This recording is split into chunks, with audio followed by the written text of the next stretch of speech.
There were a lot of bizarre happenings in baseball this past year, and the Chicago White Sox contributed to the craziness, no doubt about that. I have some way too early predictions for the upcoming 2023 season as I hope for health in the new year.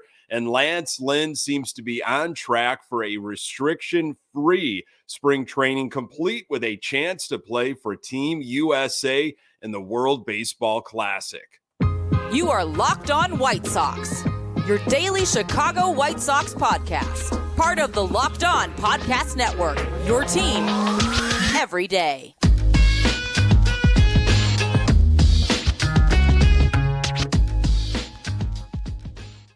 Hey, Sox fans, welcome to Locked On White Sox. Thank you for making Locked On White Sox your first listen each and every day. We're free and available on all platforms. Follow us on Twitter at Locked On Sox. Also subscribe to our YouTube channel.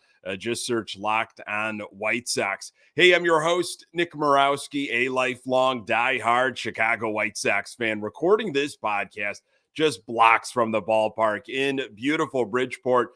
You can find me on Twitter at Nick_GGTB. Hey, really appreciate you letting me steal some of your time to talk off-season White Sox.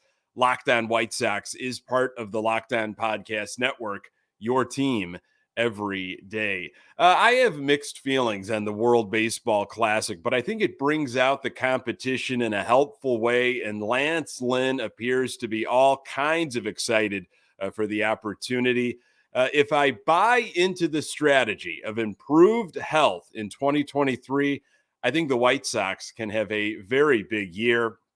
And this past season was absolutely crazy, and the White Sox did their part to add to the zaniness. Folks, we are in the off-season mode here at Locked On White Sox. This podcast has shifted to 3 episodes a week instead of 5.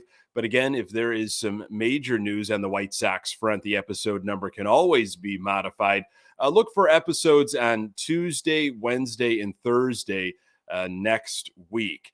Hey, there were a lot of bizarre happenings this past season for the Chicago White Sox. Not all of it was bad, but many moments will be remembered for all the wrong reasons. Very enjoyable article in The Athletic by Jason Stark recently. He featured some of the wackiest stuff to happen in all of baseball this past season, and our Chicago White Sox were featured several times. No shocker there. The article entitled "The Year in Strange But True: MLB's Weirdest and Wildest Games, Plays, Moments, and Stats of 2022," again by Jason Stark. Well worth your time. Very enjoyable. So first time White Sox mentioned in this article, the little blurb was entitled "The White Sox Say It's Freezing in July." You know why this column exists, because of games just like this. Crazed little White Sox Minnesota Twins classic July 6th game on the south side of Chicago. And why was that? Maybe you remember, because the Chicago White Sox trailed in this game 5 different times and they won. They trailed 1-0, 3-1, 5-3, 6-5, 8-6, and then they won. So how strange and true was that? Well, does it tell you anything that the last time it happened was in a World Series Game 6 for the ages, as in the David Freese game in 2011, which means there was one more strange but true thing that happened here. The winning manager in both of those games was Tony La Russa. In that White Sox winner, Eloy Jimenez, Luis Robert, and Andrew Vaughn all hit home runs. Lance Lynn started that game, and the White Sox ended up using 6 different pitchers. Memorable for all the wrong reasons. Let's go to May 9th in Chicago. Hate to bring this game up, but it happened and it was bizarre. White Sox 8, Guardians 2, entering the top of the 9th. Yep. And things went drastically wrong for the Chicago White Sox. Final score, Guardians 12, White Sox 9 in 11. Strange but true innings. Hate to bring that up. Gives me just nightmares every time I think about it, but Jason Stark mentioned it, and that was definitely a wacky, wild situation. The Tony Awards, Jason Stark mentioning all the intentional walk nonsense by Tony La Russa. The intentional walk used to be a thing, but not this year. When the old intentional walk sank to its lowest levels in 90 years. But on the other hand, Tony La Russa. There's a reason he's a Hall of Fame manager, but this wasn't it. He handed out 2 intentional walks this year to hitters starring at a 1-2 count. One was to Trey Turner in June. The result, a 3-run Max Muncy home run. Talked about it on the previous podcast. The second was to Cleveland's Oscar Gonzalez in August. Result, it was just a pop-up, whereupon La Russa told his media questioners, so it worked, right? Remember that press conference? For what it's worth, hitting is difficult. Hitting with 2 strikes is ridiculously hard. Hitters in 1-2 counts whiff almost 43% of the time, but hitters who get intentionally walked on 1-2 counts strike out 0% of the time. How about position players pitching? White Sox focused here. Peak position player madness, August 23rd, when 6 of these guys pitched on the same day, or was it September 2nd and 3rd when 10 position players pitched in the same weekend? Then there were the Tigers not so long ago. It seemed as if they sent 3 Cy Young Award winners to the mound every series, but on June 15th against the Chicago White Sox, they sent 3 position players, Cody Clemens, Tucker Barnhart, and Harold Castro, to the mound in the same game. All that position player twirling worked out well for the White Sox third baseman, Yoan Moncada. Bad news was he started that June 15th game hitting 141. Good news was then he got 5 hits. Remember that game? But here comes the strange but true news. He got 2 of the 5 hits off position players. However, it still counts. Who needs 5 guys? This was a fun little blurb. You know what Jake Berger did on May 28th, just so he could get into Jason Stark's column? He homered on National Burger Day. So that's 1 burger to go, or have it your way. Jason Stark wrote, I half suspect the White Sox called up Berger just to help me load up this column, and I appreciate it almost as much as I appreciated the 2 dramatic confrontations this year between Berger and John King. And the verdict is Berger rules. He singled off King in their first meeting on June 10th, then walked intentionally in their second meeting 2 days later. Berger King. Dancing to the Pale Hose Rock. But what was our very favorite name of the game development in 2022? It had to be this one from August 26th on the south side of Chicago. White Sox celebrated Elvis Night, which featured an RBI by the new shortstop, Elvis Andrus, on his birthday. Remember that game? I can't prove that they signed him just to make this note possible, but either way, the strange but true column appreciates that the White Sox didn't return that guy to sender. A lot of us would like to get him back in the lineup in 2023. Strangest but truest box score footnote of the year. Does anybody out there still read box scores every day? The strange but true column does, which is how we stumbled upon this historic addendum to all the unfortunate numbers in Dallas Keuchel's action-packed start for the White Sox on April 20th in Cleveland. Dallas Keuchel faced 11 batters in the second inning. By that, they mean this guy faced 11 batters in the second inning and forgot to get any of them out. Let's just say you could have been reading box scores every day for the last half century and found that one exceptionally strange but true for one simple reason. And all that time, nobody has ever done that before. Dallas Keuchel getting another mention in worst of the worst. So here are my outstanding, by the way, stuff from Jason Stark of The Athletic. Some great stuff from all around baseball in 2022. Here are my own honorable mentions that, of course, they're White Sox centric. And I try to go on the positive angle here. Between September 5th and Sunday, September 11th, the White Sox went 5-2 on a West Coast trip in Seattle and then in Oakland.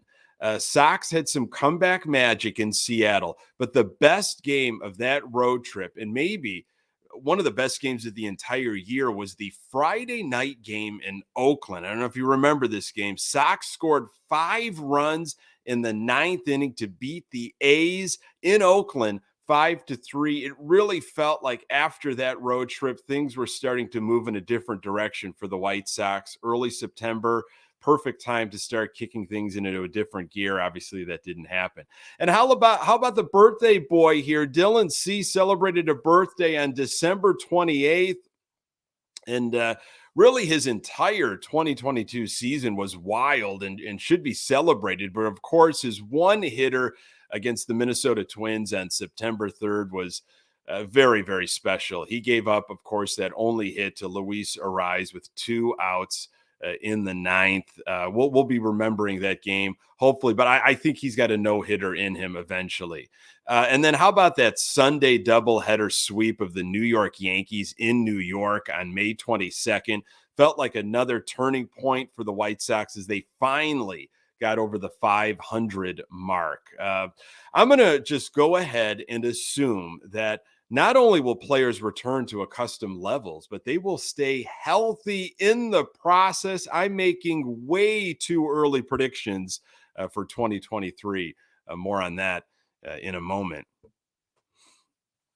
Today's episode is brought to you by Bet Online. BetOnline.net is your number one source for sports betting info, stats, news, and analysis. Get the latest odds and trends for every professional and amateur league out there, from pro football to college bowl season into basketball. We've got it all at betonline.net. And if you love sports podcasts, you can find those at BetOnline as well. We're always the fastest and easiest way to get your betting info. Head to the website today or use your mobile device to learn more. BetOnline, where the game starts. Okay, I have got some way too early predictions for the 2023 season. So the front office, the White Sox front office, is pitching us this, hey, we are hoping that players return to accustomed levels. We are hoping for health. Well, I'm going to buy into that, okay? I'm going to assume that this White Sox team is going to stay relatively healthy. I know better, being a fan for all of my life, but I'm going to buy into this fact that, you know what, the fortunes are going to change for this White Sox team. They are going to stay healthy. So here are some of my predictions in terms of just games, what we could expect from our core. Eloy Jimenez, he is going to play in 130 to 140 games. His most 122. Right early when he came up in a White Sox uniform, he played in 122 games. So I'm saying 130 to 140. Luis Robert, bullish again. I'm saying he's going to play in 130 games. His high water mark, 98. Tim Anderson, he's played in 153 games once in his career. I'm going to say he's going to get back into that 150 number. Yoan Moncada, now you might be surprised. Moncada's played in 149 games once. I'm going to say he gets back and he plays 140 games this season. And Yasmani Grandal, I have no idea what to expect from this guy. I know what my brain is telling me, but I'm going to go with my heart on this and say, after everything I've read and consumed about Yasmani Grandal this offseason, I'm going to say that Grandal plays 140 games in 2023. I know that sounds absolutely insane. Come at me, though, when this doesn't happen. His high mark was 153 with Milwaukee. So right before we signed him that last season, He had a really good year in 2019 with the Brewers. I'm going to say Grandal gets back to 140 games. I know I'm very aggressive. I'm assuming health. So let's get crazy and predict some big offensive numbers. Okay. Everybody's staying healthy. It's a year like no other. Eloy Jimenez, he hits 40 to 45 home runs, has 100 plus RBIs. The most he's ever had, 31 home runs and 79 RBIs in his young career. Luis Robert, he's going to hit 35 home runs, drive in 80 to 90 runs. The most he has ever hit, folks, only 13 home runs. He's only had 56 RBIs as his high mark. Robert's going to stay healthy. He's going to put up some monster numbers. Tim Anderson's going to get back to that 17 to 20 home run mark. His batting average, I'm taking him back up into that 330 plus range with an 850 plus OPS. He's had some of those similar numbers a couple years ago. Yoan Moncada, he is going to return to the 2019 Yoan Moncada. Again, I am assuming health. I am trying to stay positive. 20 home runs, 30 doubles for Moncada.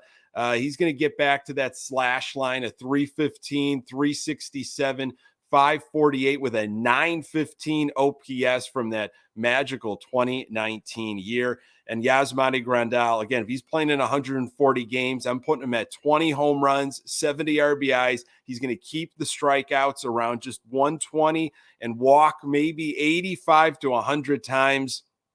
Numbers he hasn't seen since his last year in Milwaukee. Now, in terms of pitching, I got Dylan Cease. He is not going to have a letdown year. He's going to get to that 15 win mark, have a sub-3 ERA, and he's going to break his own strikeout record in 2023. Kopech, 150 plus innings. He's going to start 27 to 30 games. He's going to have double-digit wins and an ERA around 3. Lucas Giolito gets back to 170 innings, maybe gets that ERA sub-4. He stays healthy and he takes the ball 30 to 32 times once again. And Lance Lynn, 25 to 30 starts, 150 innings. He's done it before, looking for an ERA under 3 and under 3.5, let's say. And the strikeouts back up into that 135, 150 range.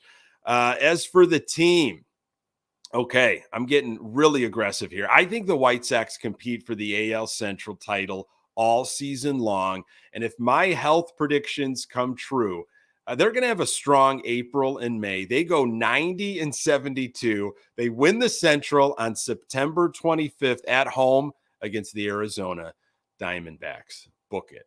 Lance Lynn is having a productive offseason. I'm going to tell you why you should be excited about his services in 2023.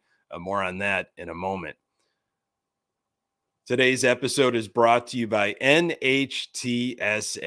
So you're out with some friends and putting back a few drinks. A few becomes a few too many. As the evening comes to an end and people start to head out, you think of calling for a ride, but you live nearby. You can make it home okay. It's no big deal. What are the odds you'll get pulled over anyway? And even so, what's the worst that can happen? Your insurance goes up, you lose your license, you lose your job, you total your car, you kill someone. Everyone knows about the risks of driving drunk. The results are tragic and often deadly. However, that still doesn't stop everyone from getting behind the wheel while under the influence. That's why police officers are out there right now looking for impaired drivers on our roads to save lives. So if you think you're okay to drive after a few drinks, think again. Play it safe and plan ahead to get a ride. It only takes one mistake to change your life or someone else's forever. Drive sober or get pulled over. Lance Lynn finished strong in 2022 and will be participating in the World Baseball Classic for Team USA. Outstanding article by James Fegan in The Athletic last week. Fegan wrote, Lance Lynn can run through how he will be 1 to 2 weeks ahead of schedule in Arizona, since he already got the ball rolling when he began his throwing program a few weeks ahead of Thanksgiving. I've been planning on it since October. So for me, health-wise, I think the only thing that is going to change is instead of throwing like the 2nd of March in spring training games, I'll be probably throwing game one of spring training. Lance Lynn told The Athletic. I've approached my off-season throwing program and training program, so I'm ready to go pretty much day one when spring training games start. So by the time the rounds of the Classic come, I'll be where I would be in spring training anyways, which is 3 to 4 innings and 60 pitches. According to Fegan, Lance Lynn's working year-round to be physically able to extend his career, citing former teammate CC Sabathia as a big influence on how to maintain an effective routine through his late 30s. But he can't pretend it's a given that his game will be in the same place in 4 years. And after the Cardinals didn't grant Lance Lynn clearance to participate in the WBC in 2013, he sees the good fortune in the White Sox approving any healthy player that wants to participate. Time has proven that this is a rare opportunity. So Lynn, who finished no worse than 6th in AL Cy Young voting from 2019 through 2021 and posted a 2.52 ERA in the second half of last season, did not wait to be recruited. I actually reached out to Team USA manager Mark DeRosa and said, this is something I'd like to do. Lynn said, the older you get in this game, the off-season time doesn't really happen, not even just in baseball, but in other sports. People have had injuries, and they say your body's got to figure out new ways to take over for things that aren't there anymore. That's where it comes in with the new workouts to make sure that you're creating those movements, to make sure you're in a strong position so you can be 100% of your new self. That's been our goal. One thing as you get older in this game is you've got to figure out what that is every year anyway. So the good thing is I was able to pitch a little bit with the repaired knee last year and now have a full off season to really concentrate on things and how things are going to move here for the rest of my career. My whole goal this whole winter is to make sure I'm ready to go day one of camp, not only to set a precedent of what we're trying to accomplish this year as a team, but also to be ready to go first game of spring training. So everybody knows that I'm ready to go and put in the work that I need to put in to make sure I can represent the country to the best of my ability, but also represent the White Sox. And then be ready to go for the White Sox when it comes to the start of the season. Boy, Lance Lynn has the fire. He's got the passion. He wants to win, and he wants to win now. He is another guy that can be a critical piece in the rotation if his health bounces back and he can go the distance. Honestly, I think he is a question mark, just like Grandal. The amount of procedures he's had in what would be considered the back nine of his career puts him in a risky situation, especially with that knee. But when I read an article like this, I can't help but get excited for a bounce back year and for Lance Lynn to be that vocal bulldog that we've seen him be in a White Sox uniform. Sox will need the veteran leadership, and he has a unique way of going about his business that hopefully inspires others to follow. Folks, thank you so very much for making this podcast part of your daily routine. This was the last episode of 2022. Thank you so much for an amazing year. It didn't go the way we wanted it on the field, but really appreciate your continued support. You can find the Locked On White Sox podcast absolutely everywhere you find your podcasts. And don't forget to subscribe to our YouTube channel. Just search Locked On White Sox. We are on Twitter at Locked On Sox. You can find me on Twitter at Nick_GGTB. Thanks for making Locked On White Sox your first listen. For your next listen, check out the Locked On Sports Today podcast. The biggest stories of the day, plus instant reactions, big game recaps, and the take of the day, available on the Odyssey app, YouTube, and wherever you get your podcasts. Coming up on the next episode, I'll continue to take a look at off-season scenarios for the Chicago White Sox as the Pedro Grifol era moves full steam ahead. Really appreciate you making time for the Locked On White Sox podcast. I'm Nick Morawski. Until next time, go Sox.